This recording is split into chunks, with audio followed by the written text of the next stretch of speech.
Hey everybody, big welcome back, and today I'm doing a little house update. Unfortunately I didn't film doing the flooring, so if you saw my first video, we were touring our new 100 and whatever year old home that's in pretty rough shape, and we're working on it. Say hello to Coral Brown. She's out looking for mice. Coral Brown, come say hello. Say hi everybody. Yeah. Yeah. She's a little weirded out being here now.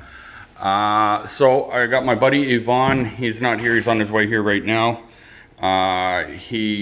We removed the closet that was here, and he's already framed in a newer, bigger one. I've laid all the vinyl in this floor, and I'm carrying on into the bedroom. So I'm just going to show you guys the process for laying vinyl. I'm not going to bother recording all this whole damn thing and all that shit, but I'll show you, give you an idea. Also going to be installing this Costco barn sliding door here, because the idea is we're going to do like with the wainscoting on the lower side of here. So we just thought that that would be a good fit. And yeah, that's where we're at. And I'd mentioned before about a crawl space. And so that hole down there was a crawl space. I'll do a video probably crawling down in there. There's not much in it though, but it's a little wet because it's an old cobblestone foundation. So when it rained hard the other day, that's what happens. But let me get set up here and I'll show you some basics of vinyl flooring. But with that being said, I'm going to say that I'm not a pro at anything I do. I'm basically just a dude that learned to do some shit, and it's gone pretty well for me. I make a living doing the shit I've learned to do, but I'm not a pro. So you could have a different technique, or if you hire an installer, they could do a different technique. And yeah, it is what it is, but I'll show you what I do. Okay, so the part where I've actually picked up here, we're going to be doing a bit more of an advanced piece. Now, when I say advanced, it's not like crazy or anything like that, but most homeowners that want to do their own vinyl job, they're going to go ahead and they're going to line their piece up and they're going to try to trace this out. They've got tools and they've got various crap to help you along the way with that, but what we do is a little bit better than that, and I'll show you. Use a multi-tool like this, and I'm going to show you how to use it. Sorry guys, I had a bit of a break there, a million phone calls and things to do, but I think where I left off, I was saying this is a multi-tool, goes like that, and it's, so what you do is you take a piece of your flooring, scrap piece of flooring, and you lay it where you want to on the door jambs, and you go like this.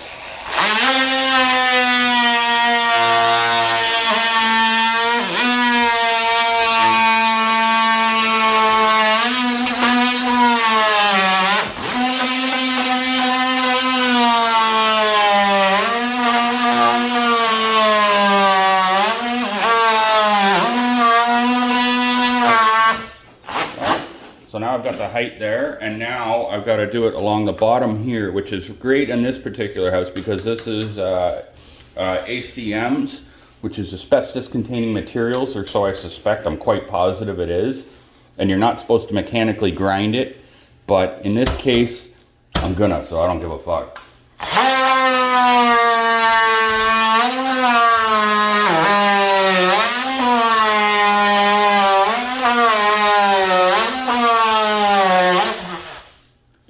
See that that comes out like that, and what that does is lets flooring fit right underneath it, so you get a good clean line. So now I've got to continue. I've got to do around the whole frame like that, so let's get to it.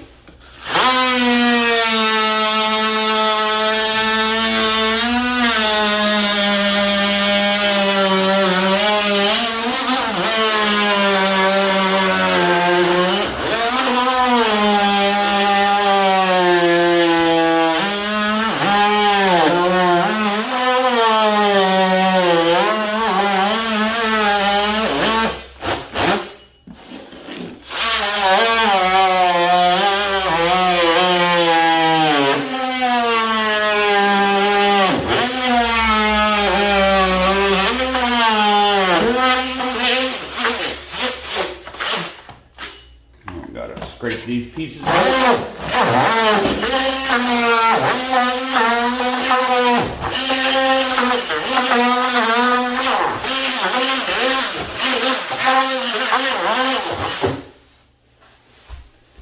Okay. Gonna move you guys so I can get the last little bit there. And it's a good idea to try to pre-do this in the room before you want to do your flooring so you can have everything cleaned up, but I don't do that.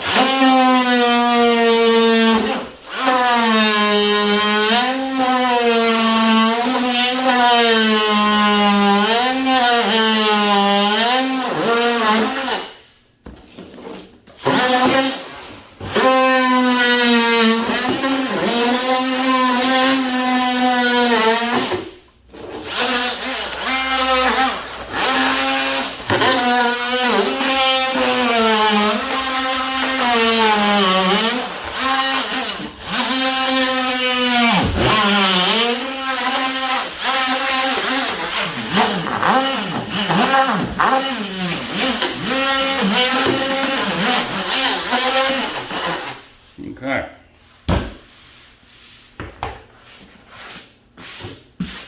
And now we're just going to kind of test fit. Just like that. See how nicely that fits under there?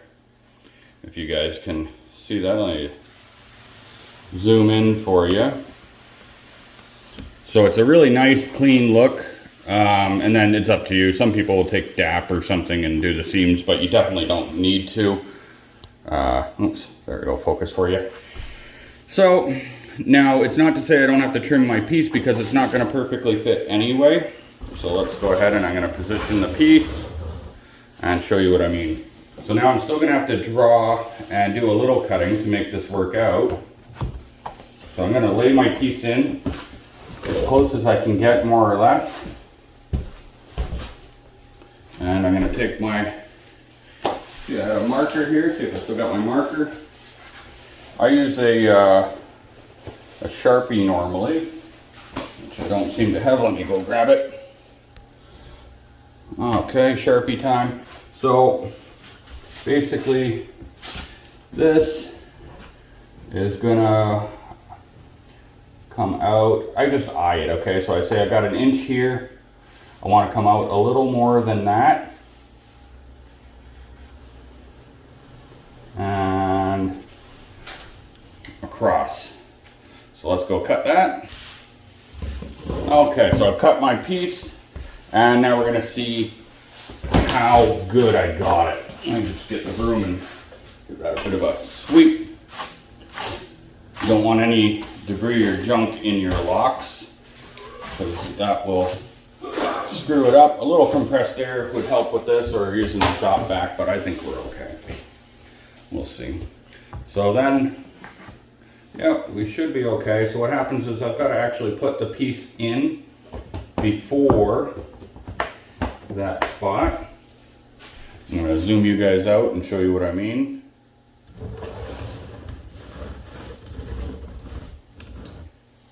And so try to pay attention here. And this is something that really any homeowner can do. I've actually got to trim just once I put it within its lock, I can see that I need to trim just a tiny little bit more off, so give me a second. Okay, we trim that down a little bit. So like I was saying, we put this in a little bit before the spot, and then we're going to have to tap it in. So let me get my tappy tap tool.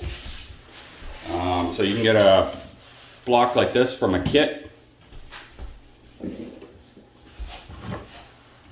And we're just going to give it a little bit of love tapping here.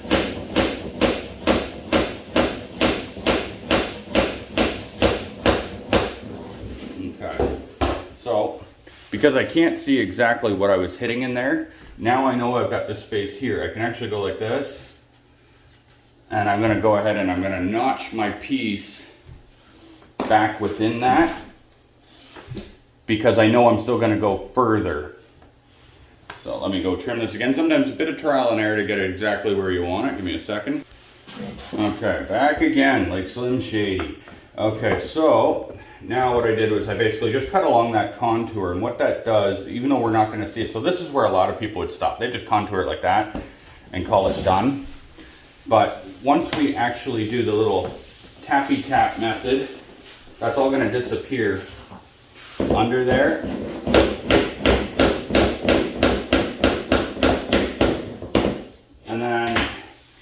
where I will differ from the package and a lot of other installers is that they will say leave a 1/4 inch gap on all sides of the room. And I, from my experience, don't agree with that. And I'll show you why.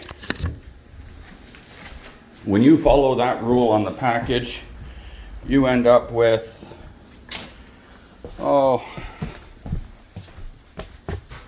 this, where your lines come apart because there's room for movement. And I think maybe on old laminate floors that was a good lesson. I don't really know.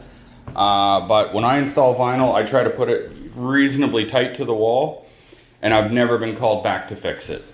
So it's up to you what you do, but to me that's just the way I do it. Works, and it's a nice clean finish. You could do this without having to install doorstop or 1/4 round if you wanted. I personally will be putting a doorstop in, which is just a little bit fancier version of 1/4 round really. So now we will go ahead. I'm just going to get you guys set up here. I'm going to go ahead and install our next piece. So this is like called luxury click vinyl. I don't really know how luxurious it is. Call it that, I guess, if they want. Sometimes you got to watch. They have a little extra piece where they didn't do a good job at the factory with it or something. I'll show you actually right now what I mean about that. Just so something to watch out for, because it'll cause you problems for your installation. This little shit right here, sometimes there's extra pieces and they'll be stuck in this little corner right here. And that little piece of shit right there will throw your corner off if you didn't catch it. So you're not supposed to have to, on click vinyl, hit forward. It should lock into place. However, sometimes with bowing in the floors, things like that, you do have to. And then if you buy your installation kit, which comes with a few things, you're going to get a hammer that's suitable for this. So these are rubber. I don't know what the difference between yellow and red is. It doesn't seem to make a difference. Or I also use a dead blow hammer like that. You do not want to do it with this because sometimes you can actually crack the edges of this. So let's go ahead and tap these in. And then you're going to feel along your line if you have a little ridge. And then that ridge is gone. Sometimes you'll end up with what almost looks like a little glue line here. It'll go away over time with cleaning the floor and stuff. It's just from the process of attaching the two pieces. And I'm only going to do this one row with you guys. There's no point in going much further. So I want to show you the other end. So you saw how we deal with that end there. And now I'm going to show you how we deal with over here once we get to it.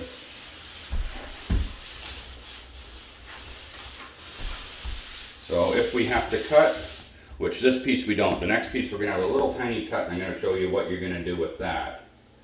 Hopefully this is informative for some people, because this is one of those tasks that honestly anybody can do. It's not hard. It's hard on your feet or your back maybe, but it's not hard to do. So we got our two pieces lined up, and I got to make sure that we're close here, but looks like I got to slide down just a little bit.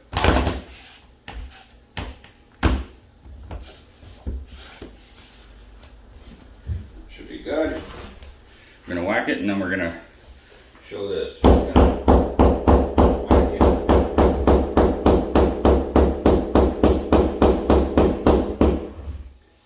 Just like that. Nice clean line.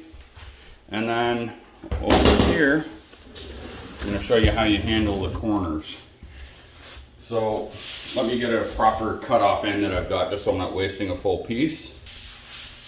Okay, well, I don't actually have a piece that's going to work, so I'm using a full one, but it's not actually a waste, because what we do is we're going to face the large side to the large side, like this. And we're gonna put it where we want it, roughly.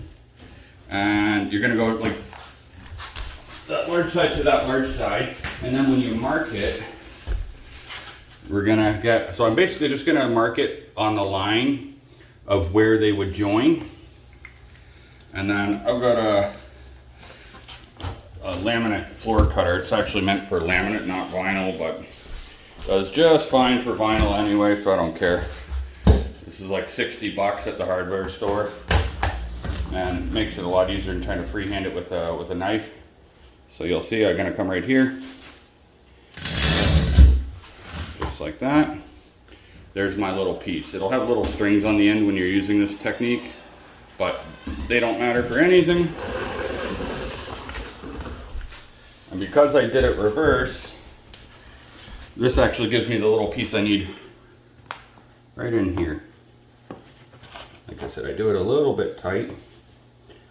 So, just like that.